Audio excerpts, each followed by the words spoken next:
Yes, guys, I hope that you're good. It's Ben Hawksuff at the Coach Consultant, and today I'm going to be talking about how do you maximize team member performance. And what I want you to look at this one like is this is not just having a coach who works for you and takes on your clients and is a referral basis. As you start to scale your company out, the needs for people to be running roles in your company is going to massively increase. So, for example, you have setting teams, right? You then have sales teams. You have marketing. You're getting to a point of having operations. You're getting to a point of having managers. You're basically getting to this point where you need to scale your business away from just yourself. Because if you are trying to come in as one person and doing job. How long is it going to be until that starts to break down, right? So basically, in essence, hiring someone and building out a team is going to be inevitable if you want to scale your company. And even, for example, I've had it before, like where people have got apps. You need to have massive teams to run apps in terms of their back-end systems, the CRMs, the automations, marketing, and everything else onto that side. So in essence, guys, like regardless of what position that you are in business, whether you may be a sole entity at the moment, or it may be that down the line you've got 10 or 20, for example, staff, you need to understand that people run your businesses, right? You can have the best technology, you can have the best everything out there, but if you do not know how to manage your team member to equal max level performance, then we are going to be at an absolute loss straight away, guys. So what I want you to basically look at this is from an overview perspective. So I'm going to quickly zoom in. So you've got management 101. From that point, we have got objective metrics, and then we have got subjective metrics, and then from that point, we have basically got the importance of obviously having both combined. So what I've basically had before many times and worked with many clients in the past is that in essence, they don't actually have any type of management format, right?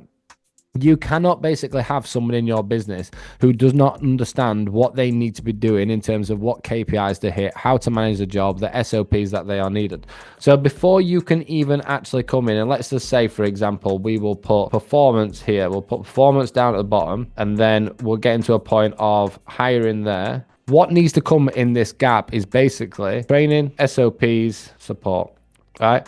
Before you can even actually get to a point of looking at any of these other variables, do not come in and start setting objective and subjective metrics and management formats for someone who actually does not really even know what they're doing because they've not had the right training, or someone who doesn't actually have the right SOPs, or they've not even actually had the right support getting into the role, right? So that's your responsibility to make sure that someone is absolutely, completely and utterly competent and confident with what they're actually going to be doing in terms of the role that they're doing for you. Because if not, it is just going to be a process that will break down. You cannot turn around and set an objective metric or support someone subjectively if they don't actually even know what they're doing in the first place. So let's zoom in on this as a first starting point. So we're going to basically look at management 101. So how I want you to perceive this is when you're looking at an objective metric, that is all associated with hard data, right? When you are looking at a subjective metric, that is all associated with an actual human insight, right?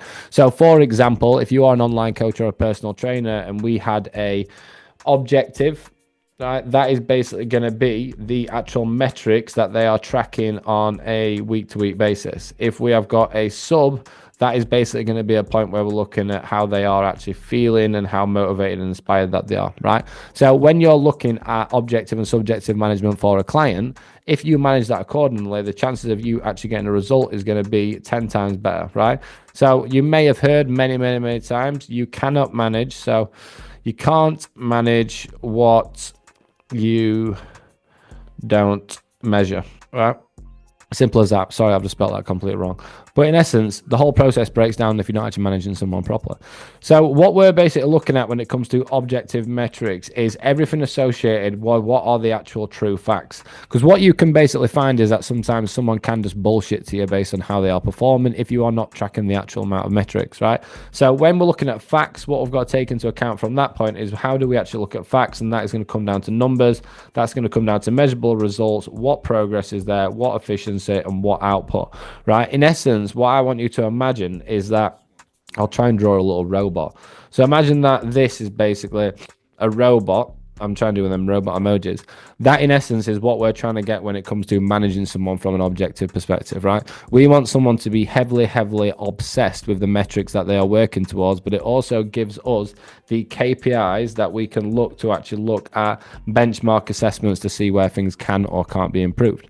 right? But then also what we've got to take into account is that you're managing a human being, right? So I've done this as an example there, and this is a common area where a lot of people go wrong is they're just coming in and going, right, well, I'm just expecting them to hit those KPIs. I'm expecting them to do this. I'm expecting them to follow it. I'm expecting that.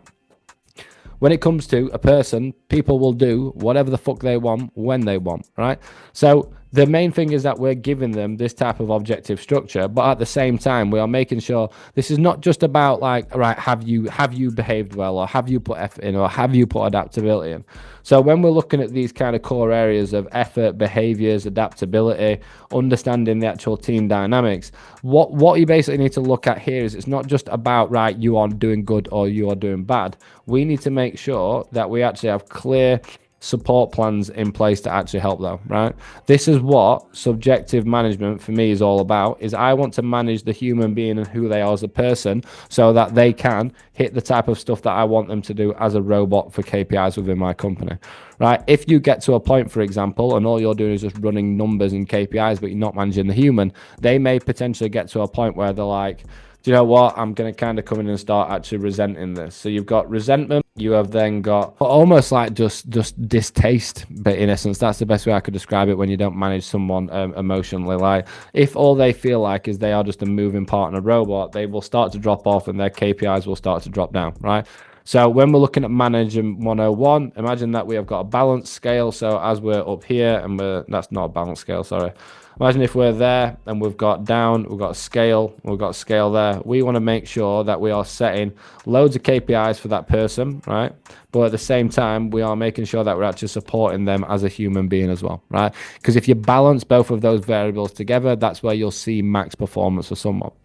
Right, the next thing is basically looking at what an actual objective metric is. So I've basically done a few different examples here, but what we're basically looking at is figures. So how much money has someone earned, right? How many tasks have they complete? How many calls have they actually booked, right? For example, how many people have they actually retained? How many results have they actually got? Because you may have a coach, for example, who's working for you and they're saying, yeah, I'm getting really good results for clients and they're all really, really happy.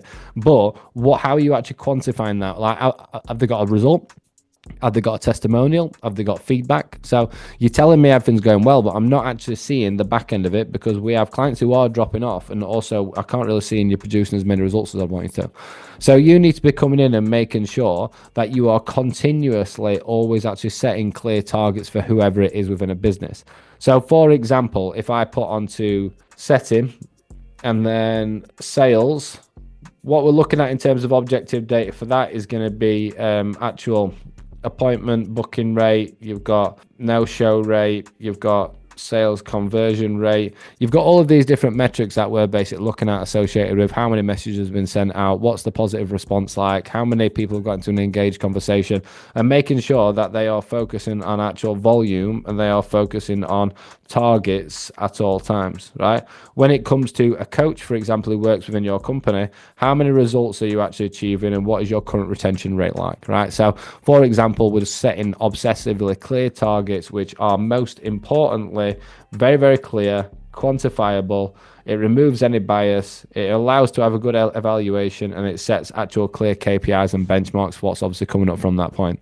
The moment that you do not do that, then people just literally, it's like this. It's like, imagine that you've got a target there and someone in your company does not have like a KPI that they're trying to hit within that. Or what someone's going to do is they're going to be shooting arrows there, or they're going to be shooting arrows down there, or they're going to be shooting arrows here, right? We want to make sure that someone is really, really clear on the exact KPIs that they need to be hitting within their actual business for the role that they are in. So that there is basically how we look at objective data. The next one from that point is looking at actual subjective metrics. So subjective metrics is all, for me, how I categorize this is all based on emotion, feeling, and behavior, right? If someone has their emotions managed, their feelings understood, and their behavior supported, then they are going to get to a point where they are ticking really, really positive subjective box, right? If someone is then at a point where they are feeling top flight supported as a person, as a professional, that means that the likelihood of them hitting their actual KPIs is going to be 10 times greater. Because if not, what this is going to do, so if I looked at the other side of this, for example, that is going to basically be self-doubt. this is going to be self-doubt. This is going to be fear. This is going to be that's not very spelled. Stress. That's going to be stress. You've got all of these different variables that are going to come in place the moment that you're not managing someone as a person and managing someone as a human being, guys. So you need to make sure that you're really, really taking this seriously, because what this will really actually start to do is heavily actually focus on growth. So as we basically looked at areas before, if I went back onto another video that I did, I basically said that if you are looking at getting to 6 figures, that is all going to come down to skills. If you are looking at multi-6, that's going to come down to strategy. And if you're going to come down to 7-figure, that's going to be down to systems.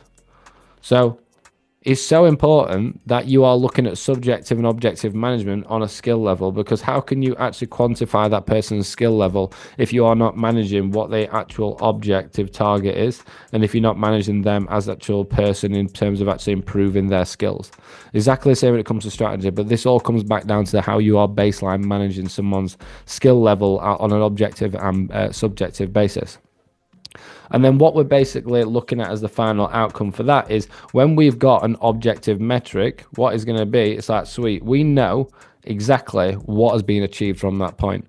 If we manage someone on a subjective basis, what that will basically show is how it's actually being achieved.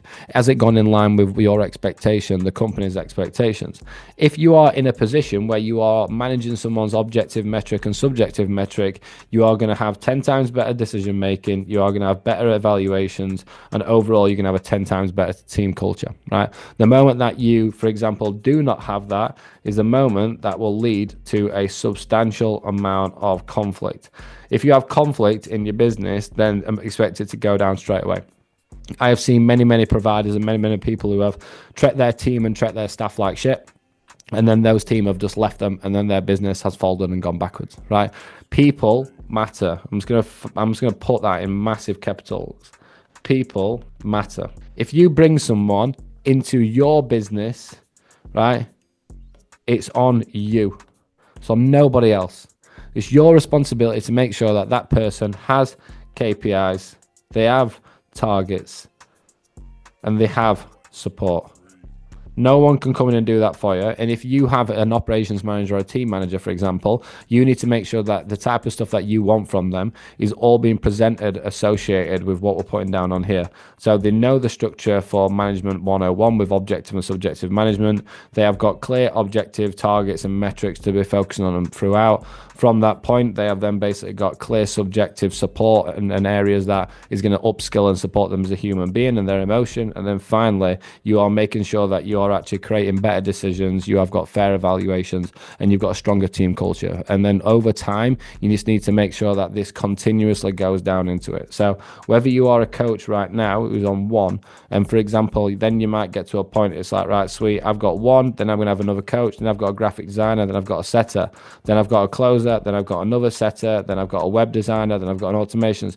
Right, can you see how quickly this starts to populate up, guys? But the moment that you don't look at this type of stuff is where there's going to be a big problem there. We want to make sure that we've got a team culture which is constantly like this. You have got troops that are in line together, all in line with the mission, all in line with the vision, and all feeling positive, hitting objectives, having the motion supported, and most importantly, getting to a point of actually being rewarded, right? And most of the time, guys, it's not about just being rewarded based on paying someone more money. It's just the acknowledgement of you turning around and going, do you know what? You're doing a really, really good job. But if you do not have objective and subjective management, you're guessing, right? So if you manage a team or you're looking at a team down the line, I hope you enjoyed this video. If you got any requests, please drop it into the comments. If you liked it, drop it a like. If you're not subscribing, I'd love to hit 1,000 subscribers soon. If not, I'll see you on the next video, guys.